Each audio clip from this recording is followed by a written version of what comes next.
One common thread among the many incidents Lelek has been involved in is that the victims are all too scared to share any real information about him.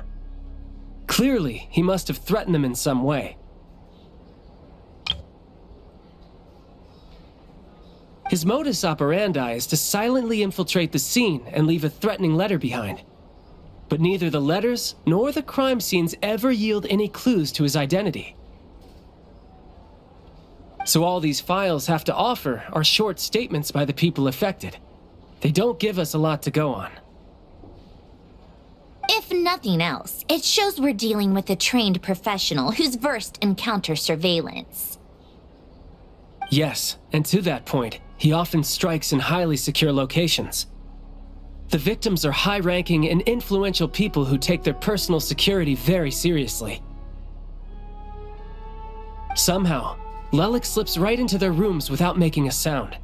There's never any eyewitnesses, nor the slightest trace of a break-in. If he can get in and out undetected, it means he can strike without warning. Not that that's ever happened so far, but the thought is enough to scare these people sleepless. It's hard to believe that a human being could pull this off flawlessly every time, so they switched the focus of the investigation to Faye. Unfortunately, no one's found anything yet. Careful, don't underestimate me.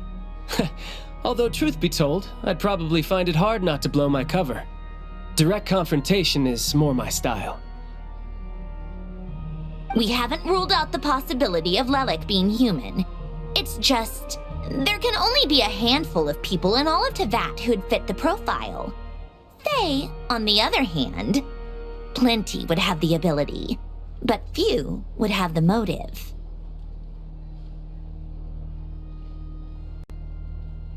No, not as strong as me. You'll never find the culprit with criteria like that. Let's go with a little weaker than me. Oh, you hit me right where it hurts. I'll admit, he's strong and meticulous. But can we at least limit this to candidates who have something to do with Snezhnaya? He's just trying to find a reference point. Stop getting fixated on who's stronger than who. But that's the most important thing. In my opinion, anyway.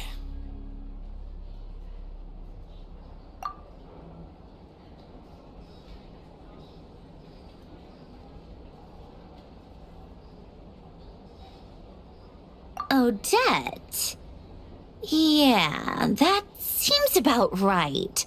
Her skills are solid, and she's always calm under pressure. Except she's Fatui, so the likelihood of her working against us is pretty low. But yeah, much more accurate than your previous example, at least. No, wait a moment.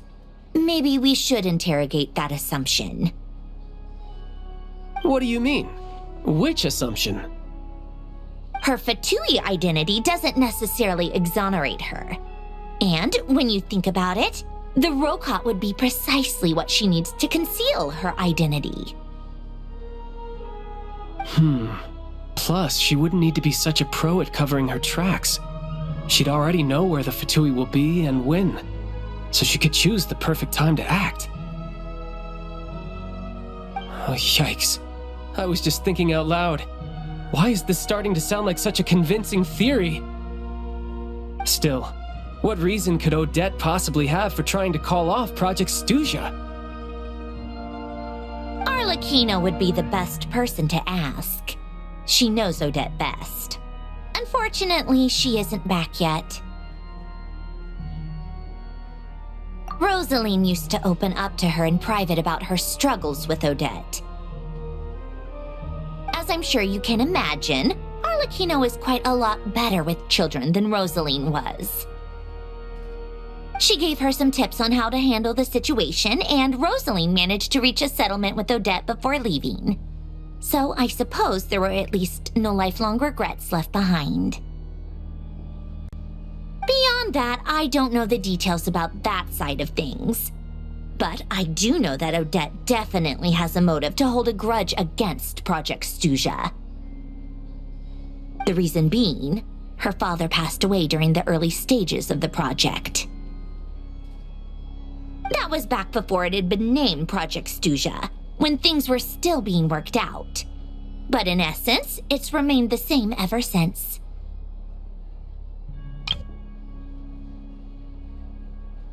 Huh. The more you know. Rosaline was always so self-centered. I never understood why she started paying so much attention to Odette. Is that such a surprise? If you cast your mind back, you may remember that Rosaline and I weren't exactly close. We had tea together a few times, but that was about it. Odette's past is no secret. Her father was a fatus and her mother was a very famous ballerina. On the surface, it looks like she followed right in her parents' footsteps. But the truth is quite a different story. After her father passed away on a mission, her mother was overcome with grief. She broke her leg during a performance and could never dance again. Odette was only interested in ballet at the time, but this tragedy left the family with both breadwinners gone. They could barely make ends meet.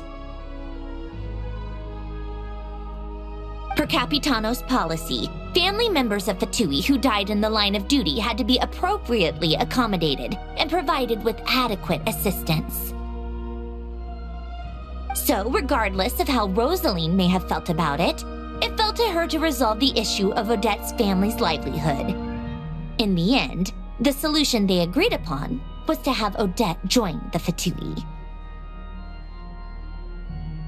Right, because the alternative would have been a one-off compensation payment, I guess. In that sense, joining up was definitely the better option. Still, she must have had mixed feelings about it, right?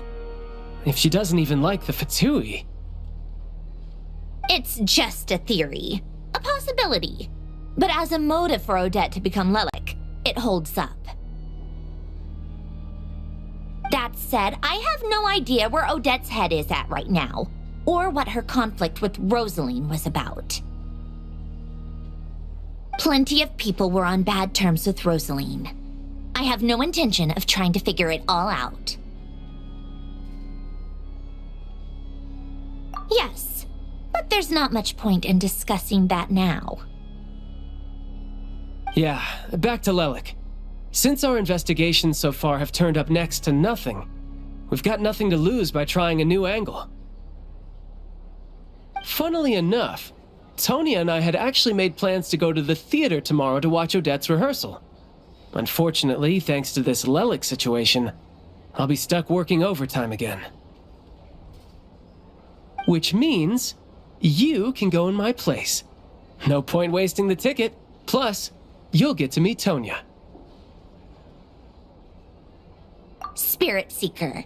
Quite the classic ballet. It was passed down through Odette's mother's family for generations, though it hasn't been performed in years. But Odette's been practicing it diligently, and it's finally ready for a return to the stage. Excitement is through the roof.